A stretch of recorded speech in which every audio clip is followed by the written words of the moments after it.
Are you frustrated with the American school system and the way that it seems to just be built on an obedience model where it exchanges curiosity for compliance? Well, I was too. And through a grant from the Heterodox Academy, Zachary Cresswell and I created a curriculum based on understanding critical thinking. It's absolutely free and it's available at williamroosh.com/critical thinking. Hello and welcome to the next episode of Cylinder Radio. I'm your host, Will Roosh, high school teacher in Los Angeles, trying to bring better conversations to the mainstream when it comes to controversial issues. That's the idea. It's viewpoint diversity. And my guest today, I'm going to be tackling, one of the most controversial topics in just like human existence, basically, in the modern day. And that is the Israel-Palestine issue. And my guest is a friend of mine. Really nice to connect again. His name is Tuli Skaist. He's an organizational educator and a consultant who helps companies thrive by focusing on the psychological well-being of their people and the group dynamics in their organizations. Tuli was raised between New York and Jerusalem and was exposed to the Israeli-Palestinian conflict from a young age. His involvement in the subject led him to be active in Jewish-Muslim dialogue and live abroad for 2 years in Turkey. He lives here in Los Angeles with his lovely wife and family, who I know personally. Tuli, it's really great to have you here. It's nice to see you. We used to work together years ago, but I want to tell you the reason why I have a lot of people in the Jewish community that I could have brought on to talk about everything happening over there. I also now, because of the interwebs and everything, had people in the Muslim community that I could bring on. But I covered the topic with a guy named Mustafa Egerzami. You might know he was a Moroccan Muslim guy who, had a change of heart when it comes to Israeli ideas. I had him on a while ago. But the reason that I wanted to talk to you, Tuli, is because I know you personally and I know what your background is, but I also know you to be a very empathetic, kind, also fair-thinking human being. And I think that if we're going to talk about this topic, you're the first person that I've had on from the Jewish community to talk about this. And I've been doing this for a while. And as you know, I have a lot of connections and friends in the Jewish community, but you're the first person I've had on from that world. And I think that you're a great fit for trying to work through this really, really tough topic. So I'm really thrilled that you agreed to come on here and talk to me about it. I think that we have a lot to learn and we can kind of work this out just in a conversation. Because I'm just curious. I'm curious about your take on things. Not saying that you are like right, but I think your perspective is very, very valid. So it's nice to see you. Well, thank you so much for having me, Will. I'm honored to be in conversation with you. And I'm obviously, I don't represent anyone else's opinion. The opinions are my own. My feelings are my own. And hopefully we can have a good conversation here. I'm excited for it. Thank you. Yeah. So can you just bring us in? I'd said a little bit like you were raised in New York, but kind of going back and forth to Jerusalem. Like, what's your background? What's your connection to Israel, Israeli people, and kind of that just as your background? And then we'll get into all the conflict that's been happening for thousands of years, including starting, this big thing since October 7th. Yeah. So when I was 6 years old, somewhere between first and second grade, I was born in Queens, New York, in a Jewish Orthodox family. I'm the oldest of six. We didn't have six children back then, but there were four of us at the time. My parents picked up and moved to Israel. They did not do so for like ideological reasons. So, some Jewish families will move to Israel because, for like lack of a better term, for Zionistic purposes. In other words, they have an ideology, which is that the Jewish homeland is Israel, and that's a place, to produce to be. My parents weren't idealistic in that way. They're both educators, and they both got jobs teaching in these kind of gap year programs. Will, you're familiar with some of those kinds of programs. And so we moved there. And even at that age, it was a bit of a culture shock. I remember seeing, kind of getting off the plane and all of a sudden seeing soldiers with these big M16, guns and stuff like that. And slowly kind of realizing that, hey, things here are a little bit different than they are in Queens. The thing is with growing up in a place like Israel is that from a very young age, you are exposed to politics. You're exposed to what's around you.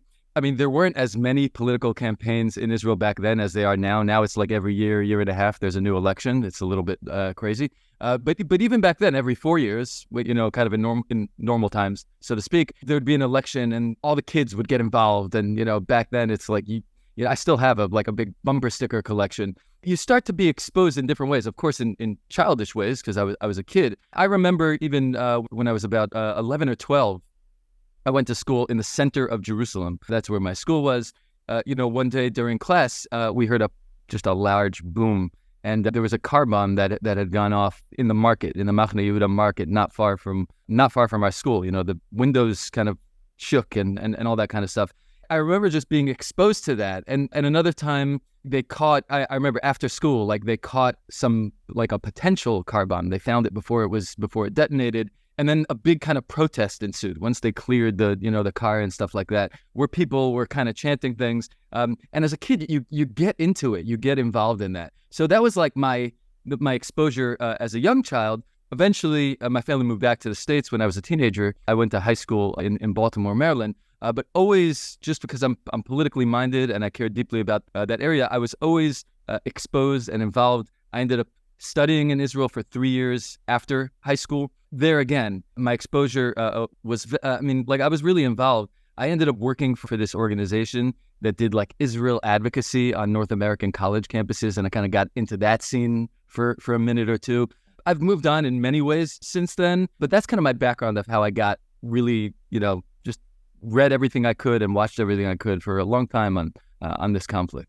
So this is cylinder radio, and the whole idea is like the different perspectives. So like one side of cylinder is a circle, one side it's a rectangle, and it all depends on that. I wanted to bring you on here, Tuli, because I feel like you do have that multiple perspectives, and there's a lot of conflict in like the way that you kind of view Israel, the way that you view the Israeli government, the leadership, the current leadership, things like that. I think part of this, important for you to acknowledge like and share, I guess, with the audience, like, where does that conflict lie for you when it comes to this? Because it's really hard, because there is this binary of us versus them mentality so much wrapped up in this conflict, this Israel-Palestine conflict, that I don't like that binary. I think that it's a really complex issue, obviously. But where does that like kind of tension lie in you when it comes to this issue? And then we can get to like some of the specifics of what actually went down and then what's happening now. Yeah.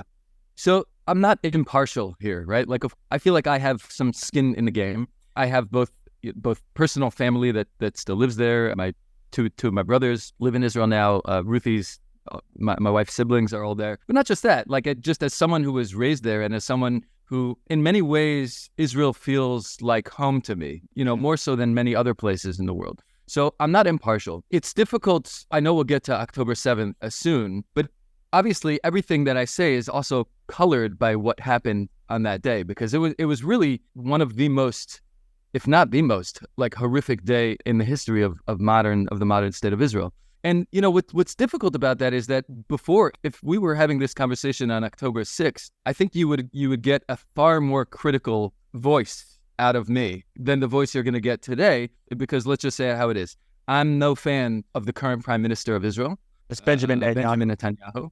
Yeah, Bibi Netanyahu, Benjamin Netanyahu. I once heard this line, I think it was an Obama line, whatever one's opinion is about him, the guy has good lines. And he said, sometimes you meet these like dictators, these like African dictators. I forget the exact line, but it's like, you look into their eyes and you realize this person's just been in power for way too long, To me, that's a little bit my feeling about Bibi Netanyahu, Benjamin Netanyahu. It's like there's something about people that have just been in power for so long, they kind of lose something. That's my perspective. I also, it's not even a critical part. Look, as a human being, it's not just acknowledging. I have to understand as a Jewish person and as an Israeli person that Palestinian people suffer tremendously, right? There's tremendous suffering going on in among Palestinians. There is an Israeli occupation of certain parts, of the West Bank, and Israel now again, they'll tell you the reasons behind that, but controls a lot of what goes on. And at the end of the day, I'm really, really, I have a lot of sympathy for Palestinians. Now, I think one of the things that's been disturbing to me lately, but also in general, is that we're far more engaged. And by we, I mean just like all of us. We get very caught up in this, like you said, in this binary conversation of who's right and who's wrong. Whereas the conversation that I like to have is, hey, here is the narrative, here's the perspective, here's the way that someone else views this topic. Because if I could understand where they're coming from and how they view this, then I think ultimately there's like a chance for like some sort of solution. Because I also, I really want to solve this thing. Yeah, right. Yeah. But it's like the willingness to actually have that conversation. One of the things that absolutely that comes up is the history. And people say like, well, the history is this, people were there when Israel was founded in the late 1940s, but they're like, it depends. Like, it's kind of like when the places go do land acknowledgements. And like, we should acknowledge that this tribe was on this land. It's like, yeah, but that tribe took it from another tribe 500 years earlier, which took it from another tribe, 1,000 years earlier. Like, when we say like the history of that land, I mean, how it's a matter of scope, right? Like, how far back are we going? When Israel was founded, there were people there, and that's like what's kind of focused on. But then if you go back further, then there were different kind of people there. And it's like, and that's, I mean, a lot of this is the history. Can you give us like, again, I'm a rube when it comes to a lot of this stuff, and I think a lot of people have strong opinions. I say all the time, like, be careful having strong opinions about things that you're ignorant about or you don't have a deep understanding of, but yet people seem to. Can you give us like a brief, like the Spark Notes synopsis of the history that people are talking about of that land? I know it's like several college courses you could cover that, but what's like the basic history? Let's just say like starting from like the 20th century, or you can even go before that. But if you could just give us like a very brief understanding of it, best you can. So I know it's a big. Yeah, of course I'm not a historian, and people should consult like real people who have done like great work on this kind of stuff. But you do know it because it is part of like this is like knowing that, like that's absolutely. Yeah, no, I absolutely know some of this stuff for sure. And so I think it's important to acknowledge and understand that there have been Jews living in the land of Israel, or what was called Palestine, for basically since Roman times, almost continuously. And there have also been Arabs living on that land as well, right? For a long, long, long time. This question, again, kind of getting back to like just different perspectives. Jews always thought about the land of Israel, about the land of, Zion, could call it what you want, right? In Jewish prayers. So, when for example, my family came from like what was called the Jewish Pale of Settlement. So that's like parts of Ukraine and that kind of, Eastern Europe. They weren't there forever, right? But when they were there, and my people were not well off. They were like very, very poor Jewish, actually educators, at least going back, 5-6 generations. And but when they prayed, they always prayed towards Jerusalem, and they always in their hearts and their minds, they felt, we are exiled from our homeland. Where is our homeland? Our homeland is the land of Israel, the land of Jerusalem. Now, of course, there were other people living there, and until I think until World War I, at least for a couple of hundred years, the land was controlled by the Ottoman Empire, right? Then after World War I, it's taken over by the British in whatever that agreement was called. So in British mandated Palestine, you had many Palestinians who were basically Arab. They were Arab people who were living in Palestine, and the question of like whether they called themselves Palestinian or not, honestly, I don't even think is all that relevant. This is like a big talking point for like a lot of people. Well, like you said before, Will, there are lots of kind of new ways that people, not just reinvent, but start to identify based on what's happening in the world. And the reality is that after World War I, when all of these kind of new countries are forming in the Middle East, Jordan and modern day Syria and Iraq, and there's kind of a new movement of nationalism, right? Nationalism is kind of like the kind of talk of the day. And as part of that, although it started even earlier, this kind of modern Zionist movement formed. And Zionism is basically, again, the word is a very old word, but it's a very simple word. It's become a very kind of contentious and hot word. But it's just this idea or belief that Jews should have a homeland. Should have a land, should have a home. There were different opinions among Zionists. Most of them thought, well, the homeland should be in the place that Jews think their homeland is, which is the land of Israel.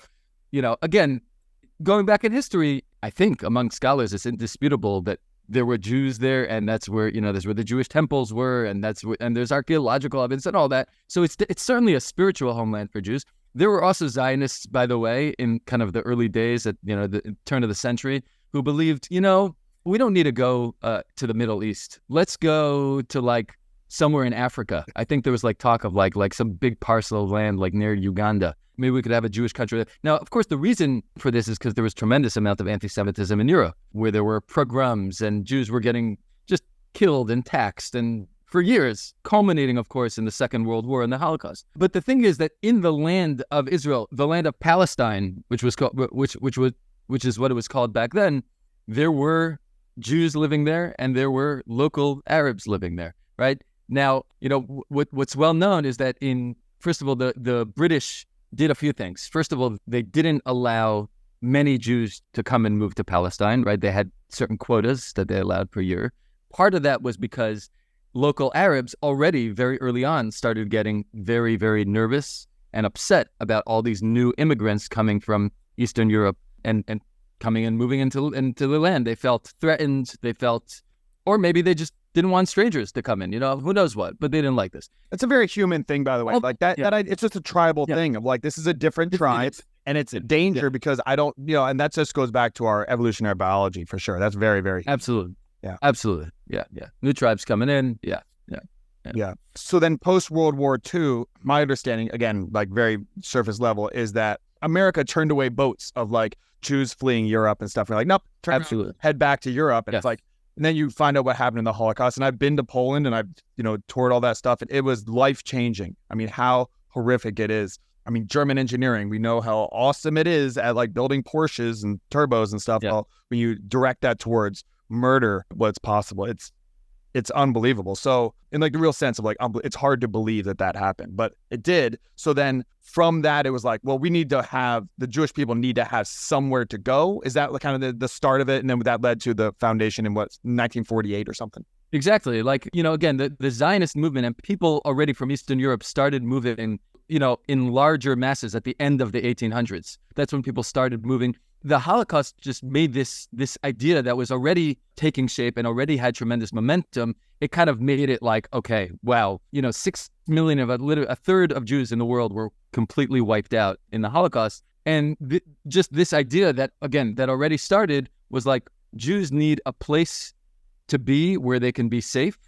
They need an army to protect them.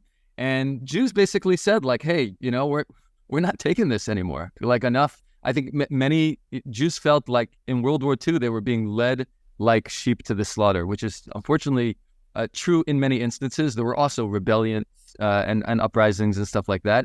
But many Jews said, okay, enough with this. And even until today, I think, like, again, this comes back to just understanding the perspectives. There's this sense among many Jews that, like, hey, at the end of the day, no one else is going to protect us. That's kind of, I'm not sure that I answered your question very well about the history of I think so. Land of Palestine. Well, I guess we just go up to like when it became official. Like, this is going to happen. So in 1947, the UN put forth a partition plan of how the land was going to be divided between Jews and Arabs, and Jerusalem is going to be kind of run by like an international entity. So it was basically going to be 3 different entities ruling over that one parcel of land. At least now, again, this is where you need to consult history books. At least the way I was taught and my understanding of the topic at this point was that Jews were like, okay, sounds really good. And Arab armies around Israel are like, absolutely not. They attacked and said no. And then Israel fought what is known in Israel as the War of Independence in 1948, where they were fighting off the Egyptian army, the Syrian army, Iraq was involved. I mean, all these armies. They were supported by America, right? Sorry to cut you off, but like, when you say they fought back, I mean, they had a legitimate army. How did Israel all of a sudden just get this army? The U.S. eventually, I think, helped. I'm not even sure how much they helped on an official capacity. I mean, back then, there were like a lot of American Jews that were, in secret, they were packing like ammo and all sorts of stuff and shipping it off to Israel. There's like some fascinating like documentaries out there about like what kind of airplanes, like, there were people that were getting like these World War II airplanes from like the Czech Republic and sneaking them into Israel. I mean, Israel, it was a ragtag army. They already had different militias. And basically in this War of Independence is when the different kind of Zionist or Jewish militias came together to form one different army. I mean, the militias pre-State of Israel, the Jewish militias, they had kind of these different ideological views on Zionism, on the State of Israel. These are ideological views that, by the way, among Jews and ideological differences that Jews still disagree on and Israelis still disagree on until today. And they have their roots in like these different pre-state militias that existed. But those militias in the War of Independence pretty much became one and came together to form the Israel Defense Forces and, eventually built up the army as they know today. How much the U.S. actually supported Israel in the War of Independence, I'm not sure. I don't think it was all that much. In subsequent wars, the U.S. has supported Israel tremendously, to a large extent. I'm not sure back then. So then they get established. And then what happens to the people who, like, just getting to like the kind of mainstream narrative that I'm seeing is like, what happened to the people that were there? So people were living there and they were kind of uprooted from their homes, the Arab people who were there. That's the narrative that I see a lot. So, like, there were Arab people there who were uprooted from their homes and then they were told to leave. And that's like kind of what sparked a lot of the stuff going on now in the 20th century, 21st century of like, when they say the history, that's what they're talking about. Definitely some truth to that. Let me just explain. The first thing to understand is that violence between Arabs and Jews in Israel or in Palestine did not start in the 1948 war. It happened beforehand. Certainly many Jews and many Israelis will tell you about a massacre that happened in Hebron, in the city of Hebron in 1929. It didn't just happen in Hebron. It happened in Jerusalem and in other cities where there was kind of like this Arab uprising and day of rage where Jews were slaughtered. There were also, I'm sure, again, I'm not as familiar with this, but it is possible that there was violence from Jews towards local Arabs before 1948 too. Again, I would think I'm so. sure I mean, they're human beings. Yeah. You know, I mean, that's the thing. Like, some cops They are absolutely bad. fought back. I'm a teacher, you know, some teachers like touch kids. Like, that stuff happens, you know, and that reverberates. You know, if a kid was abused by their teacher, they're going to look at teachers as slanted and they're going to go out and maybe start some sort of advocacy group. And like, that just seems like, I get frustrated when people are like, it was always one-sided or something like that. It's like, that doesn't seem human. No, you know? No, you're absolutely right. Now, in 1948, here's the important thing. And so for Israelis, for many Jews, for Zionists, you know, 1948, the War of Independence was kind of this great moment, right? Israel lost about 6,000 people in that war, which at the time was 1% of their population, or maybe slightly more than that. It was a bloody war for Israel. You know, basically at that time, everyone knows someone who was killed, you know, or severely injured in that war. Palestinians call that day and that time the Nakba, which means the catastrophe or the great tragedy.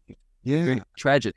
Because it is true, in many places in Israel, Palestinians were basically driven from their homes. And in cities that were, you know, Arab cities, like the city of Ramla and Lod and Jaffa and many Arabs in Haifa and other villages and stuff like that, they were driven out. You know, there are documented, this was definitely not an easy time for the local population. And I know, and I've been reading more and more about this, that there were definitely certain deliberate decisions made by certain Israeli generals of basically ensuring that there's like a quote-unquote Jewish area or corridor that's going to be part of the Jewish state. As a result of that, there were hundreds of thousands of people, I believe, again, I don't know the exact numbers, but lost their homes, you know, and were driven to kind of other cities like the city of Ramallah and what's now Gaza, and, you know, basically moved there and formed what's still till today called refugee camps. When you think of refugee camps, you think of like tents and stuff like that. And maybe that's how it was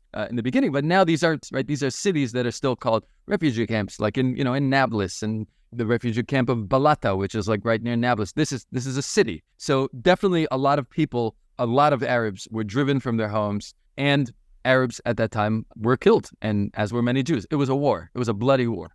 Let's put it that way. Yeah, I actually wrote down Nakba because I was listening to Dr. Gabor Mate, who's an interesting person. He was on Brand's podcast. He was talking about how when he went to modern day, you know, Gaza or Palestine, he was saying like, or he was saying in Israel, like, you can't even mention the Nakba. Is that like a thing? It's like not talked about because it's kind of like a place of like shame? Or is that like a thing that you just don't mention it much? I think that there definitely was a time, and maybe there's still a time, and maybe this is still true in many circles, where Israelis were reluctant to acknowledge the pain and suffering that it took to form the state. And look, I understand when I think that Israelis and many Jews and, you know, view themselves as like a big family, for lack of a better term, right? Like Judaism, like people don't always understand this. Like Judaism, of course, is a religion, but it's a people, it's an ethno-religion. It's a family in a sense, right? Like I took a 23andMe test, and I was hoping that I'd discover all these like interesting things about myself, but it came out,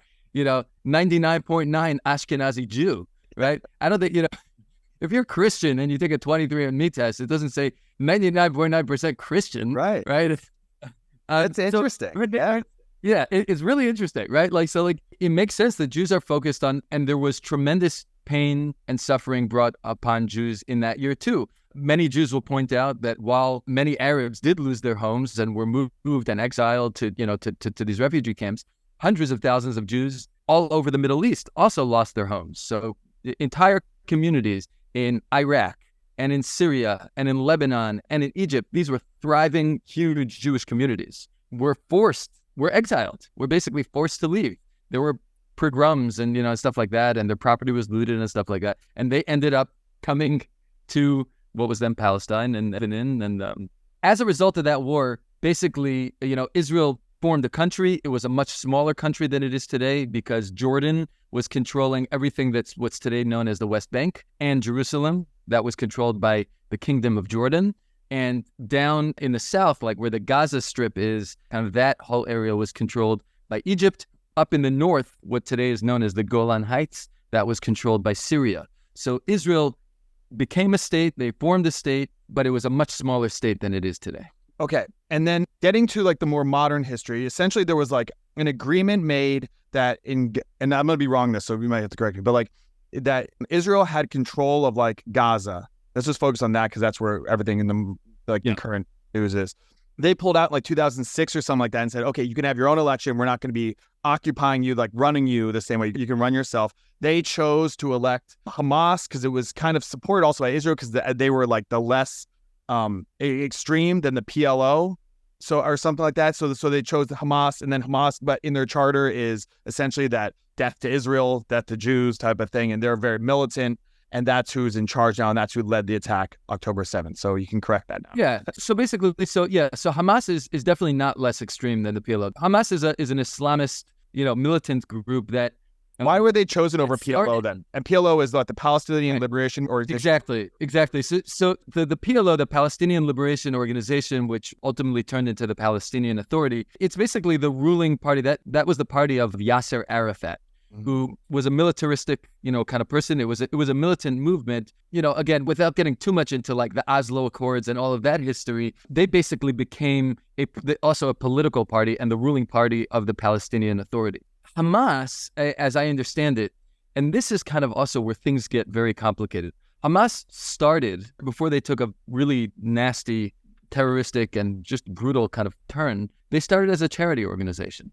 And by the way, this is also where it's like difficult to not just to find the truth, but to also understand that you can have a brutal, terrible, just like awful organization called Hamas that is that. At the same time, it's also a political organization, and at the same time, they might also be feeding poor people in Gaza, right? So we have to understand that in Gaza, for someone to actually be a fan of Hamas and like Hamas, it could be for a number of different reasons. It could be because they genuinely want to erase Israel off the face of the earth.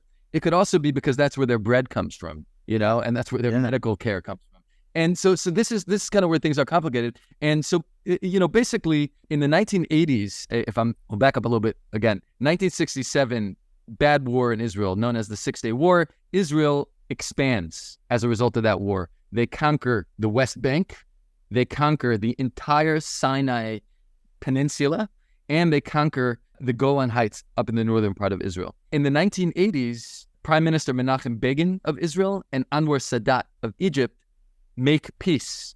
This is huge. And Israel decides, as part of those peace agreements, they give back the Sinai Peninsula, which they had captured in the 6-Day War. They give it back to Egypt. There were communities of Jews living there, settlers, and exactly, they kicked them out. Israel did. Israel evacuated them. Egypt at the time said, but hey, don't give us back. We don't want Gaza. There's Gaza City, there's Khan Yunis, and there are other kind of small refugee camps. They were like, this is going to be like part of like maybe an eventual Palestine, whatever, like Israel, you deal with that. Many of the Jewish settlers that lived in the Sinai Peninsula ended up forming communities in the Gaza Strip. Actually, when I remember as a kid, as like a 10, 11-year-old kid, I visited some of those communities, some of those settlements in the Gaza Strip. I'll never forget, they were heavily fortified because, security was crazy. I remember this one settlement called maybe B'nai Darom or Kfar Darom. I don't remember. I remember like you go in and it's like, just like, it was almost as though you were entering an army base. The thing is, and the reason for that is because, Gaza was already shooting these little little things, little missiles. And there was 2005 Prime Minister Ariel Sharon, again, there's a lot to go into there, decides, enough with this. We have there's basically 10,000 Jews living in the Gaza Strip, in these settlements. There's a ton of resources from army and such that are poured into this. People are dying every year from basically Hamas or Islamic Jihad, terrorism. It was dangerous to be a Jew. In 2005, it was dangerous to be a Jew in Gaza. Oh, absolutely. To be an Israeli, certainly. Yeah, to be an Israeli. Oh, for sure. Yeah. 100%. Very, very dangerous. And so Ariel Sharon and his government, who was, by the way, a right-wing government, get into politics. He had to form his own party in order to do it. He used to be part of the mainstream party called Likud, ended up forming a party called Kadima in order to do this. And they did it. This was a big deal in Israel. I actually graduated from high school in 2005. When I got to Israel for my gap year, which was where I went right after high school, in the place where I was studying, we housed a bunch of families. It was like 60 families from one of these settlements that had just been basically kicked out of their homes because Israel had left the Gaza Strip. We can get into that. And I could just say that, like, my opinion is that it was a bit of a mistake to just leave without negotiating, I think, without getting anything for it. It was just like, okay, we're out of here. There should have been, I think, more of a negotiated settlement piece. So what happened is you're right. There were elections held, I think in 2006 or 2007, I don't remember. Hamas won those elections. Hamas was already an extreme group. By the time the first intifada, the first kind of Palestinian uprising came in the late 1980s, 1986 and 7, I believe is when it started. Hamas already started with suicide bombings, and they were blowing up buses in Tel Aviv and Jerusalem. And this happened already, I remember as a kid also in the 90s, bus bombings. And this was Hamas's doing. There was a famous spiritual leader named Sheikh Ahmad Yassin of Hamas, who Israel eventually assassinated. And, they became, like you said, in their charter, it's not that they wanted to just, and still, it doesn't seem that they just want to hey, get rid of settlements or the occupation of the West Bank and Gaza. They don't want Israel to exist, period. They were elected, and what ended up happening is basically there was like a mini Palestinian civil war, where the Palestinian Authority, which is what was left of the PLO, was like, no. And Israel was like, oh my goodness, Hamas, this is a little bit extreme.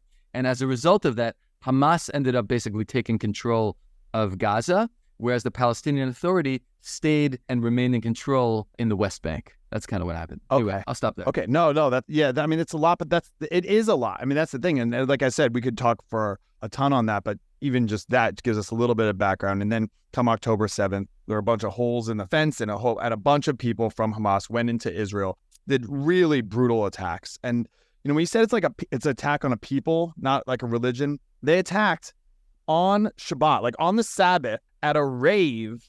Whoever's at a rave on the Sabbath is not super religious, you know what I mean? And it was in the middle of a holiday and everything like that. So it was an attack on a people, and it was terribly brutal. It was, I think, the worst attack on the Jewish people since the Holocaust. And then since then, and everyone was really sympathetic. It's almost has reflections of 9/11, because everyone was really sympathetic to America after being brutally attacked and blindsided like that. And then that was only 2 weeks ago from the time we're recording this. Then it's kind of shifted because Israel's attacking back, as you do, as America does if you get attacked. And now it becomes this contentious thing of, Israel is the bad guy in several, people's eyes. And then in America, it's like Israel's the bad guy or Palestine is Hamas the bad guy. And it's so interesting to watch that. And what it comes down to is I've covered racial topics. I've covered critical social justice a lot on the podcast. And seeing the world through a lens of the oppressor and the oppressed is a very it's the way a lot of people just see everything. So they see it in wealth, they see it in race, they see it in everything. And when you look at resources, not numbers, not size of land, but we look at resources and stuff like that, even, per capita or whatever, that Israel are the oppressors. That's just the way that they see it. And the Palestinian people are the oppressed. So, Israel throwing all these bombs now in Gaza, which are, destroying buildings and killing innocent people, killing soldiers, killing children after the attack that killed soldiers and children in Israel. I mean, it's war, it's horrifying, but it's just interesting on that way that people see things. And I think that's pretty clear that people see it as a genocide now against the Palestinian people. I've heard that word over and over and over again, that this is a genocide against the Palestinian people. How can you kind of acknowledge that concept, but then recognize that that's not as accurate as it could be. Let's put it that way. I think that what's far more useful than chanting slogans or throwing out like big words like genocide and ethnic cleansing, and these are all basically, I mean, they're words that obviously have meaning, but they're also meant to get a big reaction and emotionally trigger and to emotionally trigger people. Like, I mean, I get it. I feel that when I hear the word genocide or ethnic cleansing. I mean, those are terrible things. Yeah. You know what I mean? I think that what's far more useful is to understand what the experience is right now of an Israeli. And I could certainly speak, obviously more accurate to that. And then I think it's also really important for us to understand what is the experience of a Palestinian, and certainly what is the experience of a Palestinian living in Gaza, right? To be an Israeli, and as a Jew, there's some part of you, and again, I mean, obviously there are many different Jews, but I'm talking about maybe me and a lot of the Jewish people that I know. There's a tiny part of you, and you don't think about this often, but just given our history, there's a part of you that's like, I'm threatened. There can be something might go wrong, right? Just you read the history books, and every few hundred years, something really, really, really bad happens to Jews. Holocaust, Inquisitions, pogroms, all sorts of stuff like that. In Israel, Jews have always felt like, okay, we have to protect this land at all costs. Maybe sometimes, in my opinion, perhaps going too far or going to places where it's not necessary to go. And not only just not necessary to go, where it's not even necessarily useful. And I could say more about that in a second. And again, this of course is my opinion. Israelis felt after October the 7th I'm still at a loss. I mean, the atrocities, attacking a rave, basically going house to house in these farming communities, what's called kibbutzim. These are places, this is not like the West Bank. This is not like occupied land. This is regular Israel. Since these are communities that have existed in the mainstream since 1948. This is not, when people talk about occupation and stuff like this is not what they're talking about. These are communities where many, many of the people are actually on like the left politically and are very, very strong peace supporters. Yeah, they don't have guns. They're not. Yeah, they're very like. That's right. I mean, there are what's called there's security in these places because there are threats from Gaza. But yeah, these are not like gun wielding, hilltop land conquering. There's nastiness that happens in certain places. Not in these places. These are places. Hamas abducted. Right now, we know of 229 people, among them little children as young as 3 years old, I believe, maybe even younger than that, and as old as people in their 80s and 90s. Some of those people were people that would literally go to the border crossing between Gaza and Israel and drive Palestinians who got permits to Israeli hospitals to receive treatment. Many of them were peace activists. On that day, on October 7th, when this happened, there was a kite kind of festival that was scheduled, which is a yearly thing where Israelis would go, to kind of the wall with Gaza and fly kites with like peace signs and to say, hey, we're people, you're people.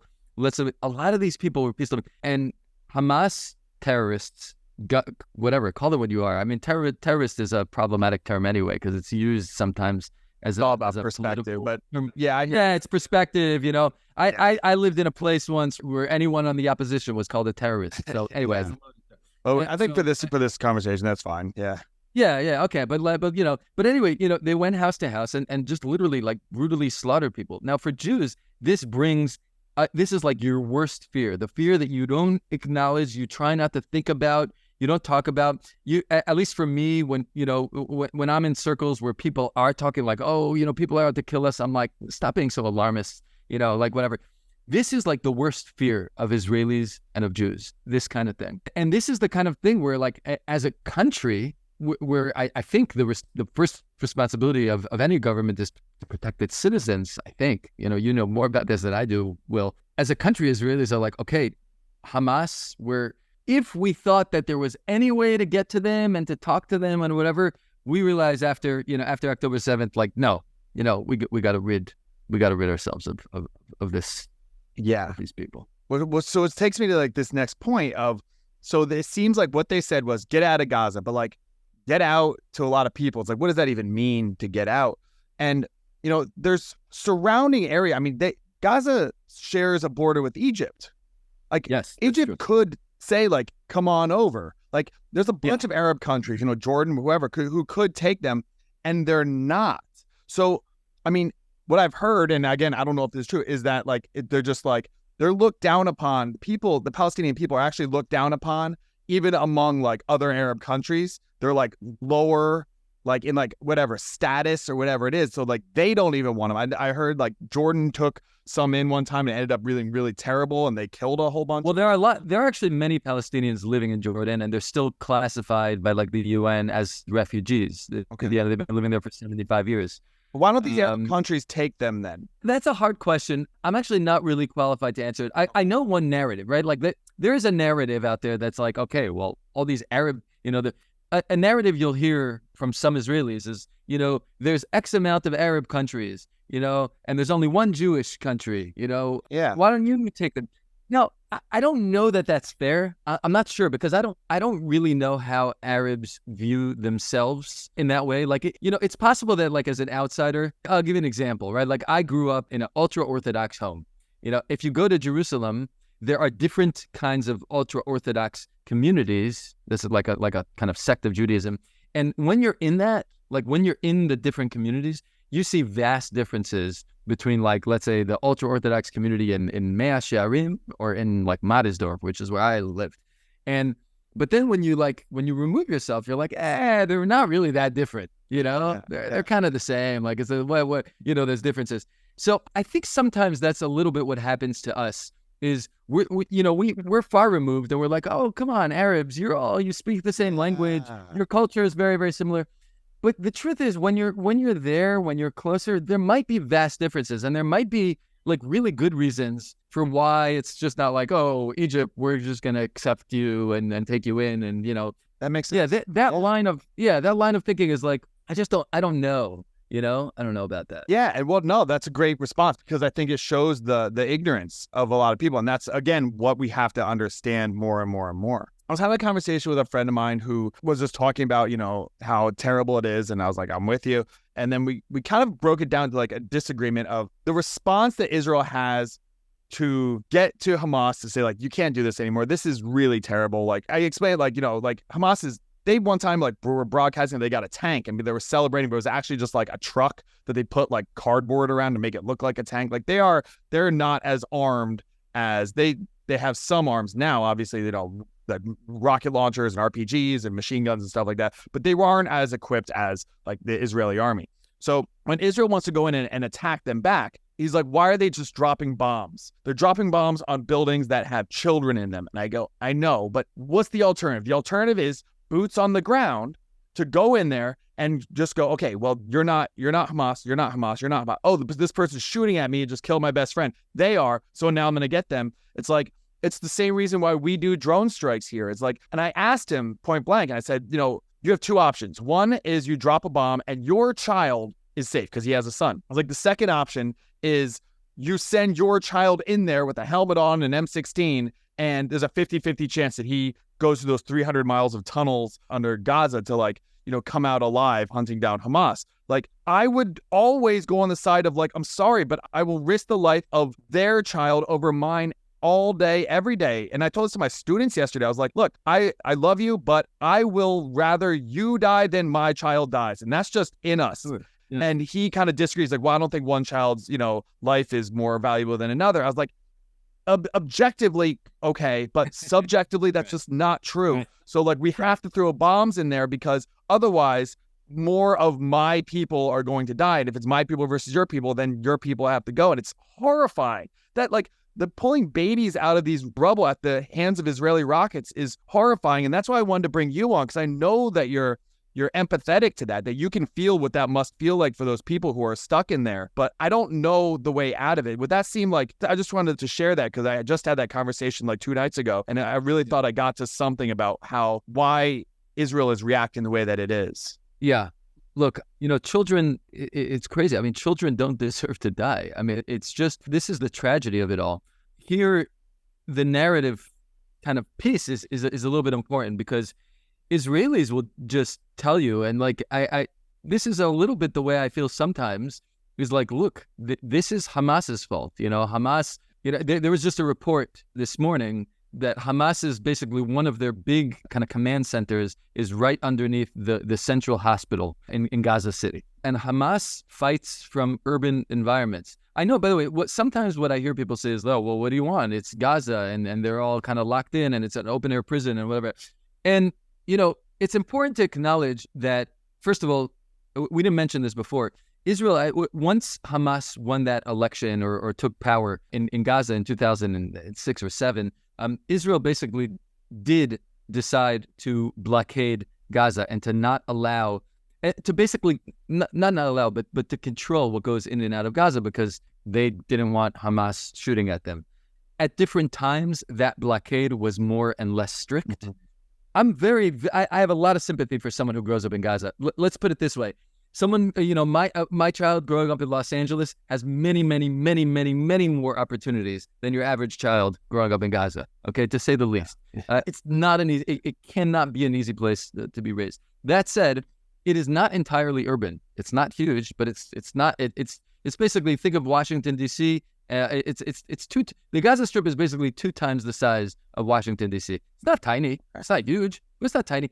Not every part of it is urban. There are open parts, 100%. So, but Hamas, they do. They fire rockets from urban places. They live and operate from within the city. It's very, very, very difficult to fight them. And so Israelis basically blame all of this suffering on Hamas. They say, hey, you don't want children to die? Don't fire rockets at us from a playground that's, for other people, there's tremendous suffering going on in Gaza. That's why this whole thing is just so crazy, because if we zoom out for a moment, we have to start saying, is there really no way to solve this? Is there really no way for 2 different peoples to live in this land? This is really the way you want to go about it? To kill each other? One thing that I want to say is that my personal kind of take on this whole thing, and this is a very, very difficult balance to hold, but comes back to a line that is attributed to the late Prime Minister of Israel, Yitzhak Rabin. Yitzhak Rabin was a Prime Minister in the early 90s, was assassinated in Israel by an Israeli, basically for engaging in the Oslo Accords. He wanted to make peace with the Palestinians. And he used to say that we need to fight terror as though there was no peace process, and we need to pursue a peace process and a political kind of solution as if there was no terror. And we kind of have to do both of these things simultaneously.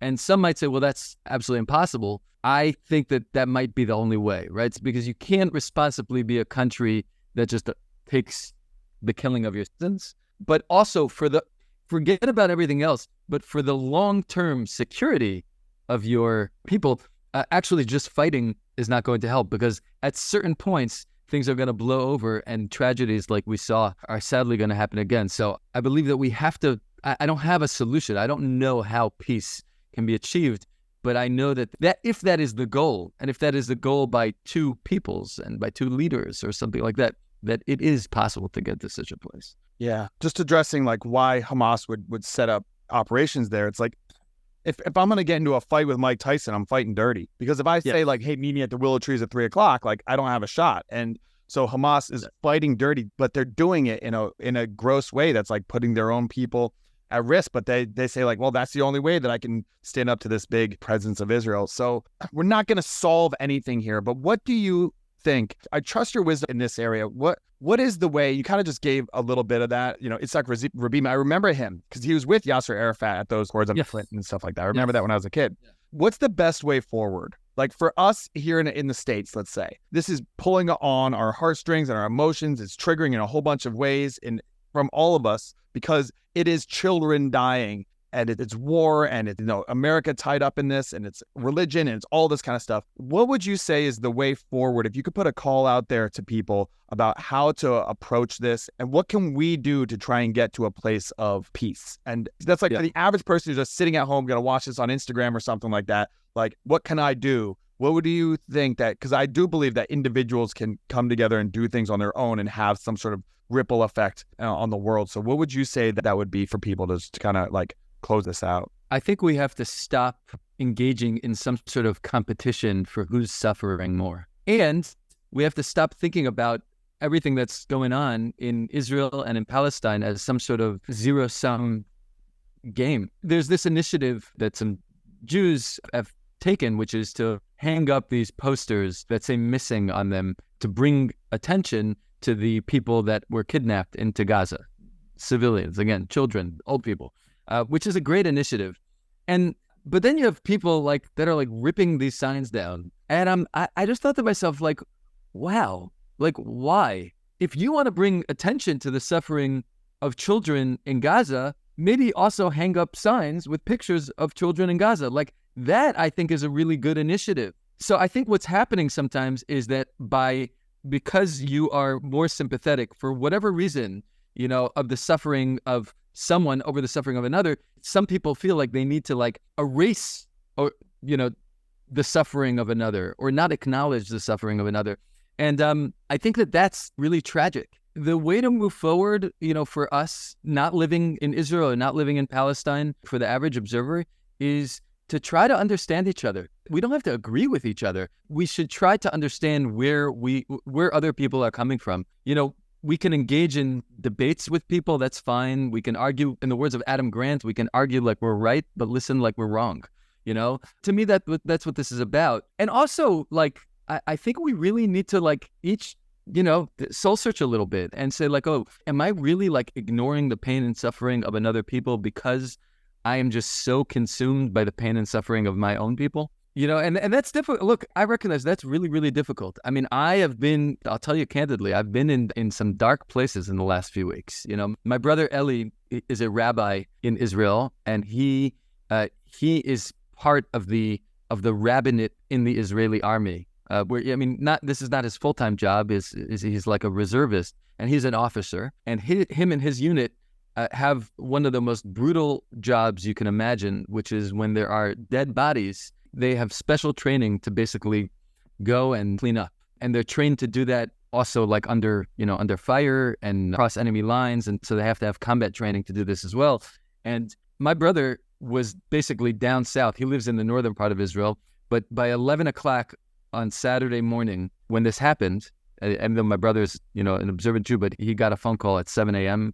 and basically made his way down. And by 11 o'clock, him and his unit were already down on the ground while this was still going on. And he's been down there since. I think he went home for a 6-hour break at one point in the middle. I speak to him. I try to text with him as often as I can. And we've spoken on the phone a few times. I mean, the brutality of what he's seen is just unimaginable. It's unimaginable.